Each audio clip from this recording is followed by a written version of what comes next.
So guys, நான் வந்துட்டு ரொம்ப சோகமாயிட்டேன். ஏன் வந்தீங்கன்னா, நான் கிரேட் வார் நருட்டோன்னு ஒரு கேமு ஏற்றி உங்களுக்காக நான் விளாண்டேன். நீங்கள் கேட்கலனாலும் நான் விளாண்டு ஒரு மேப்பு முடித்தேன் பார்த்துக்கோங்க.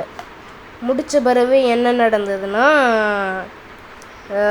நான் முடிச்சுட்டு சரி எடிட் பண்ணி தம்ப்நெயிலாம் போட்டு எடிட் பண்ணி யூடியூப்பில் அப்லோட் பண்ணலான்னு போனால் 17 நிமிஷம் கரெக்டாக ஒரு மேப்பை முடிச்சிருக்கேன். மேப்னால் ஒரு மேப்பால் ஃபுல் இதே முடிச்சிருக்கேன். ட்ரைனிங் எடுத்தாலும் சுன்னின் எக்ஸாம். இப்போ நான் சுன்னின் எக்ஸாமில் இருக்கேன். ட்ரைனிங் முடிச்சிட்டேன்.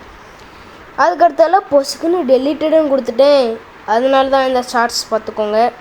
ஃபேஸ் ரிவ்யூலாம் அப்புறம் தாரேன், எப்போமோ தரணும். சரி பாய் காய்ஸ், ரொம்ப கஷ்டமாக இருக்குது. நான் வேணால் மேப் 2 வேணால் போடுறேன். பாய்.